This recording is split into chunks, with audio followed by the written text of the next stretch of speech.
Hello and welcome. Today, we're putting on our detective hats to solve one of the most common mysteries in the English language: when to use the past simple versus the present perfect.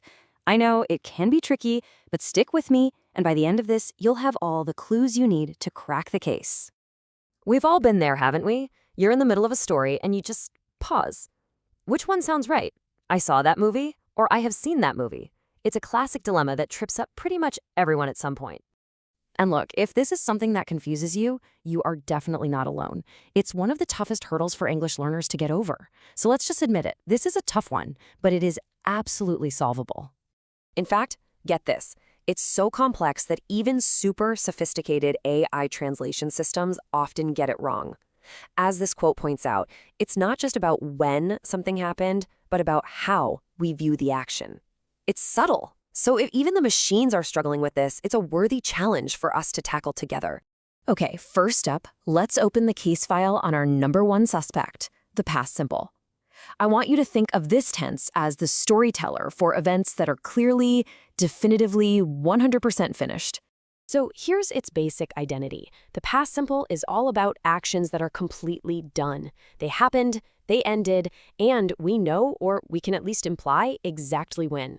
It's the tense you use for telling stories that are over. These are the fingerprints of the past simple. The biggest clue is that definite time in the past. You can point to it on a calendar. The action is a closed book. And because of that, it creates a clean break between the past and the present. It draws a very clear line between then and now. And you know, the past simple rarely works alone. It's almost always seen with these accomplices, words and phrases that pin the action to a very specific moment in the past. If you see one of these, it's a huge clue that you're dealing with the past simple. Here's a perfect example. When did we see Julie? Last night. The time is specific, the action is over, case closed. Past simple is the only choice here. And here's another one. We've got a specific timestamp, in 2005. That date just locks the event into a finished moment in Jack's personal history. It has no real connection to what's happening right now. Okay, now let's investigate our second suspect, the present perfect. Its profile is completely different. It doesn't separate the past from the present. Its entire job is to build a bridge between them. And that's the whole job description of the present perfect. It's a bridge. Something happened in the past, but we don't really care when. What we care about is the result, the relevance, the effect that it has on the situation right now. So the key clues here are pretty much the opposite of the past simple. The specific time is a big question mark. It's unknown, or it just doesn't matter. The focus is on how a past action affects the present. It can also be for things that are still going on or that could easily happen again.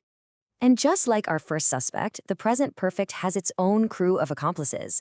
Words like for, since, just, and recently.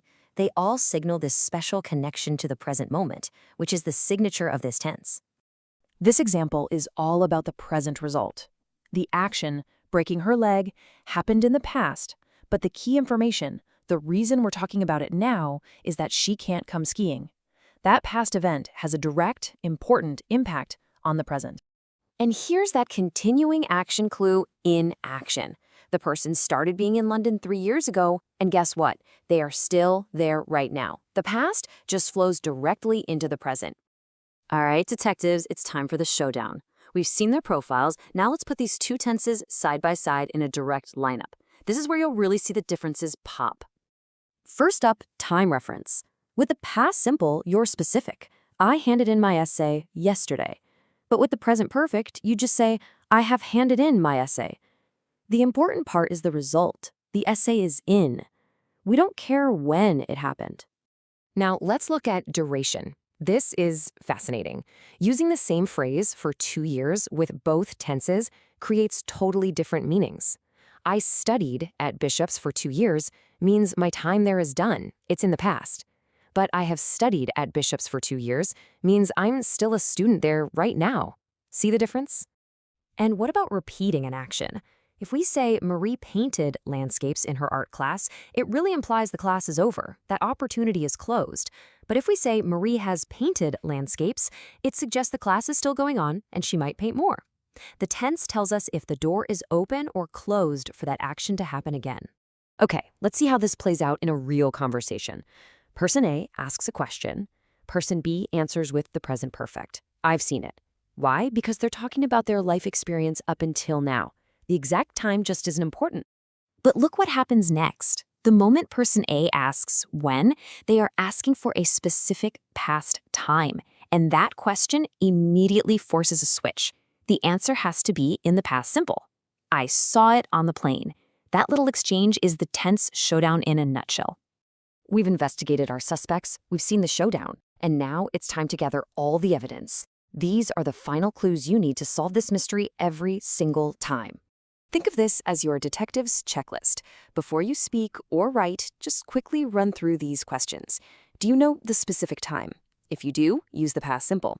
Is the action completely finished? Again, past simple. But if the action is still going or could happen again, you'll need the present perfect. This checklist will always point you to the right answer. And this right here is the golden rule, the most important clue of all. The past simple is your default setting for past events. You need a specific reason, a clear connection to the present, like a result or an unfinished time period, to justify using the present perfect. So now that you're the detective, think about your own English. Which of these tense crimes have you maybe been committing? With these clues, you can now crack the case every single time. Thanks for joining the investigation.